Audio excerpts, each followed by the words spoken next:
but it takes a long time for nature to legitimately work out the practical utility of a common language. For example, until 1 century ago, literary values were understood by style and ornamentation of language. But soon the Aquarian touch changed the concepts, and great literates like Bernard Shaw brought the revolution of giving out more valuable things in more simple language. And if now in the 20th century anyone believes that a good style in language is an asset, he is backward. If anyone believes that to have a good style in any language is a virtue, he will be backward, because the keynote of the century is simplification, direct rendering and abbreviation. So, symbolism comes more and more into existence, and there comes a time when numbers are used more frequently instead of words and sentences than now. And the attempts like the language of Esperanto, they give only a little push in the required evolution, and in the next century there will be a next step of rectification of the then existing defects in the method, and it takes about 5 or 6 centuries to have a language which popularizes the spiritual secrets of humanity. In the meanwhile, we have to encourage all such attempts and work as mediums of such attempts. But we should not be discouraged if the progress is not so speedy as we expect. That is my attitude. Anger. When anger is more distinct and clear than the names of planes, let us take notice of only the word anger and try to make proper rectifications instead of making a list of the planes. Because we are there, our anger is there, it forms our direct laboratory for experiment. It is better to tackle carefully with our anger than to try to understand it more technically. But if we want to locate the plane in which anger occurs, it is the lowest of all the higher planes, and the next immediate of the physical plane, which we call the etheric plane, the mental matter mixed with the etheric matter and working on the astral plane. Both lead to the path of the Devas. The first alternative, after some decisions and failures and some penalizations, because it involves some personal enthusiasm, whereas the second alternative directly leads us to the Deva kingdom, because we will be already doing the duties of the Devas while we are in the physical plane in that alternative.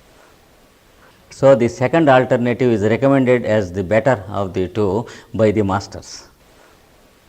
We have the physical, astral and mental planes as the planes of lower activity. Objectivity exists only in these three planes. You see. Therefore, the mind is essentially objective while existing in these three planes. And anger is a pressure applied to the astral matter, especially to the etheric layer, and when that pressure is felt by the mind, an idea is galvanized with anger. Left to itself, it is simply an idea. You see, when I am too angry, I say, where is the water? It simply means I want water. But the thought I want water is galvanized with the beast of astral matter. So, when we filter our intentions in anger away from what we call anger, they are only simple intentions which prove anger is not a necessity at all. So, it is only a wrong adjustment of the lower vehicles. So to say, when you begin to enter into the next buddhic plane or will, it is understood as a weakness, that is lack of management of forces. So, love belongs to the higher planes beginning with will. So to say, love never requires anger, but you can make an imitation of anger when you are a master of the higher planes, but it is not at all an anger. It is like the anger shown by a very efficient actor. Do you feel it correct if a drama actor should identify himself with the character on the stage or not? Pardon? If he gets identified with his character, he has no possibility of enacting the role. He does it in his own way, but not like the efficient actor. Similarly, the master can have a histrionic way of showing anger, whereas in fact it is no anger at all, and he never touches the emotional aspect of it, because his astral body is already burnt away. He is living without an astral body, but he can use the voice of an angry man or the face of an angry person, so that a boy can be put in right direction. If that were to be the case, it can be commended, because it is no anger at all. That has a place in love. Place in love. That has its own place in love. But if the emotional beast of a mother is thrashing her child and boasts that she has great affection for him, therefore she is angry with him, that is only behavior at the beastly levels. Oh, the whole story is a symbol. It is not a symbol of son or Joshua. So, better to arrange one separate lecture for the whole story to comment. It's not possible now. Question? To me, it's not an empty room. Because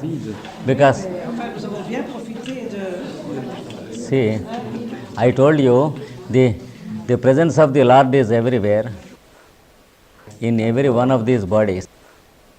Listening to all that, if you say that the room is empty, I have to repeat the lecture. I know it. Don't play anger. Well,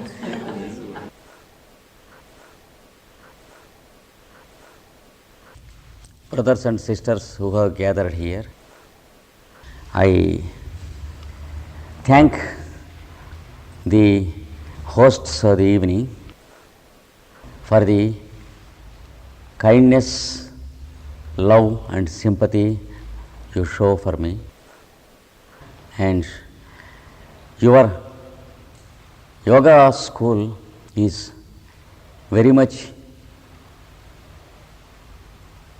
in contact with me for many times. I am much familiar with the center and the Yoga Muni and the other Munis who are here. And I thank you all for the happy presents you have given this evening. And if I remember well, this is the 9th time I am coming to this place. This is the 5th time for me to visit Europe, but it is the 9th time for me to visit your center and have the privilege of being amidst you for some time more. Today, I am asked to speak about Patanjali's Yoga Sutras. The subject is very vast, but we can have a clear-cut idea of what Patanjali means about yoga and his instructions about yoga and what he prescribes by way of yoga practice and yoga living.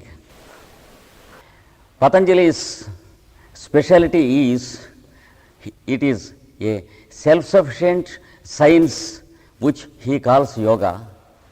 According to him, it is not a practice which should be made for 1 hour or 2 hours a day, but it is a practice into which our life and career should enter. And yoga is not something which fits in to a part of our life's routine. So, according to Patanjali, we can define that yoga is the science of life and the art of living, because his course of yoga includes every aspect of our life. So, let us try to enter into the subject and make as much justice as time permits. First, Patanjali gives his definition of the yoga science. It is to suspend the reaction of mind to the environment. He says that the environment is influencing the mind through 5 directions, and the 5 senses are being attacked by the environment simultaneously, and the mind is reacting in the form of the activity of the 5 senses, so that no one activity is conducted satisfactorily, and life is always a distraction and a distortion by the environment. We are doing what the environment is stimulating us and what the environment is prescribing for us as a program, and we have no time to have a program of ours. That is the restlessness we have in the name of life. And to stop this restlessness, there is only one method. We have to suspend the influence of environment upon the mind and senses. If we have a scientific method to suspend this activity, our mind can stand for a while without reacting to the environment. Instead of catering to the needs of the environment, the mind will be able to prescribe something for the environment. To the living being, the indweller of the mind, there will be some time to have his own plan, to meet the world and the environment in different terms and proceed in a practical and progressive way. This is the first proposition of Patanjali about the science of yoga. It can be better presented in a diagrammatic way, which I try to do it. We have the activity of the 5 senses working through us.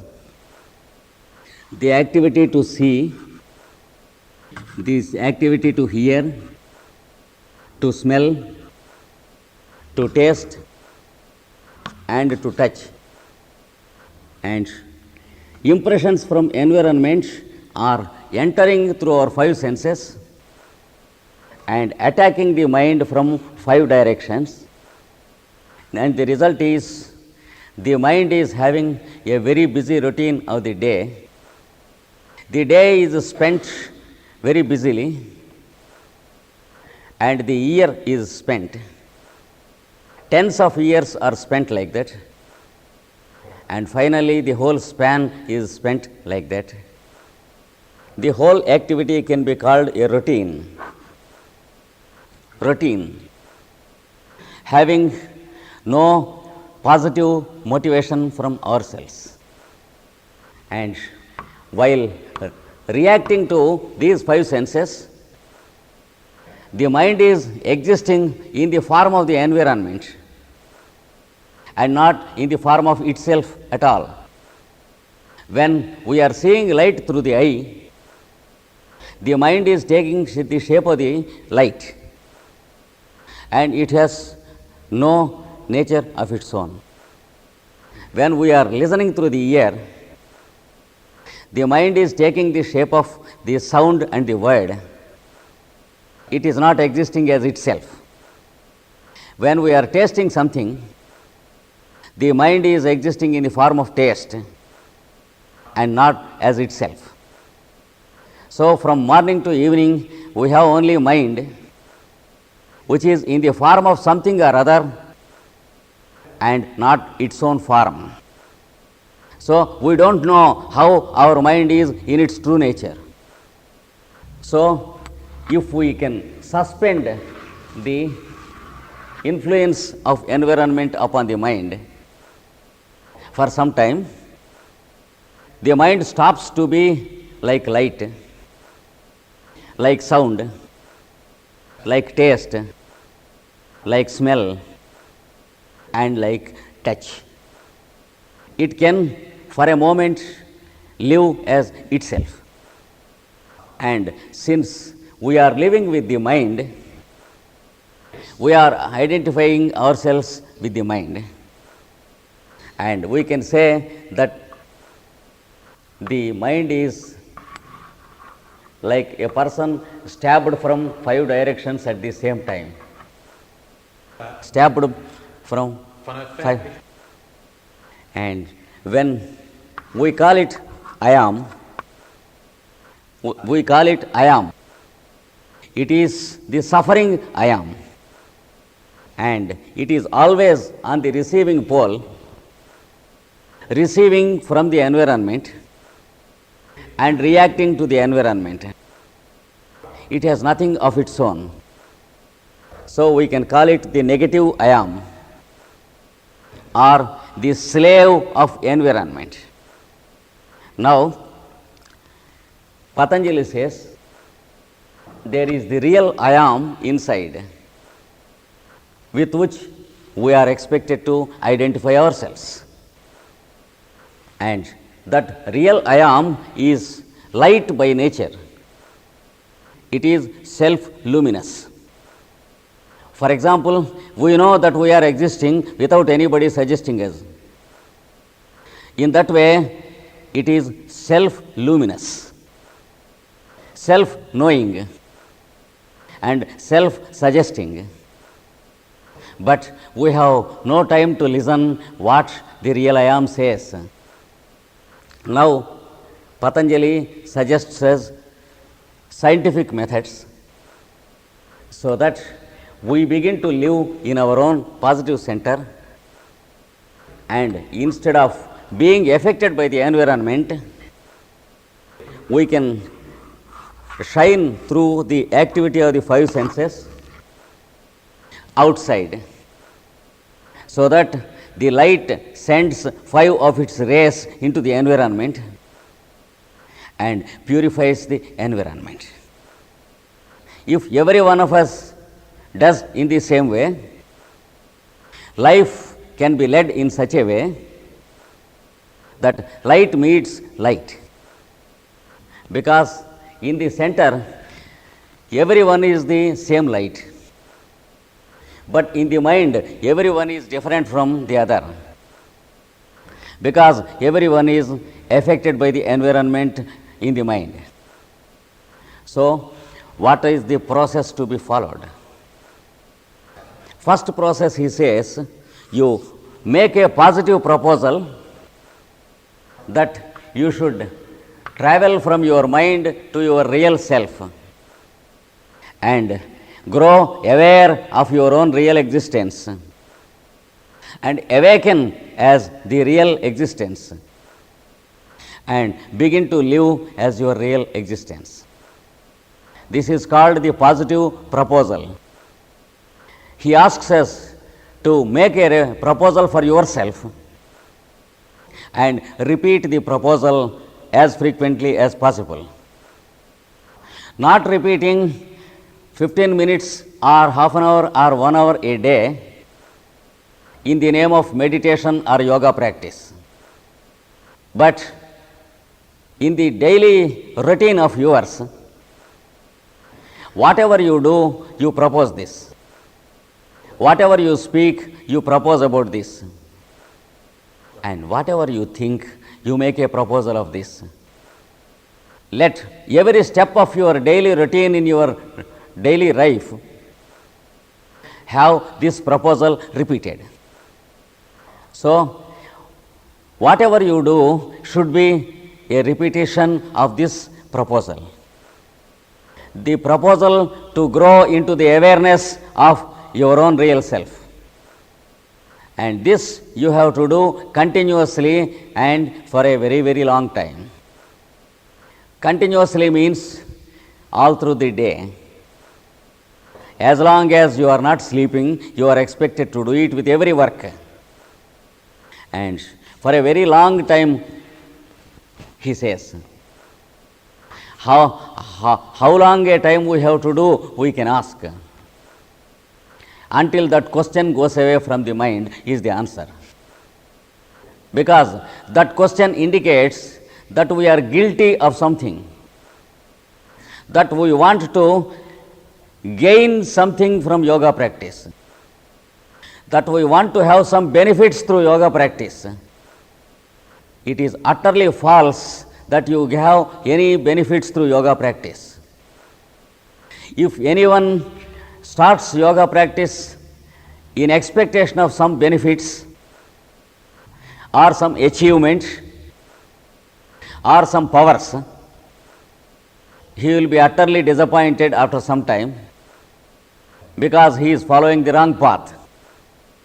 Then what for is yoga practice, you may ask? It is to live the best of your life, to experience the best of what you have to experience. Understand, nothing is more valuable than your existence. And if you can imagine something more valuable than your existence, and if you imagine that you can achieve something with your life, you will be disappointed. Yoga is not an achievement.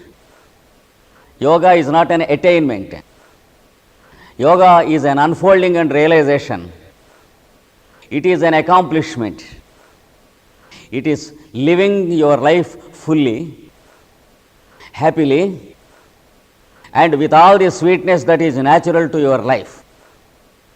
If you imagine that something is more valuable than this, you are deceived.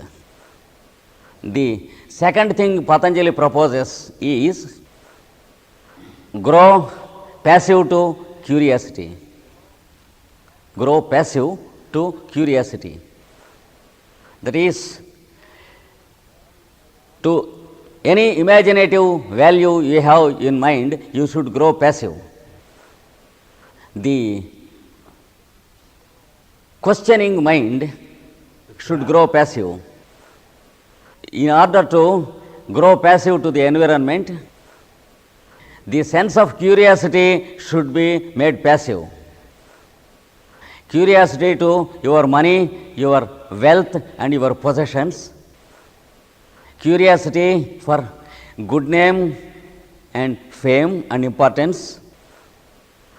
and attachment to relationships with persons, all these things should be made passive.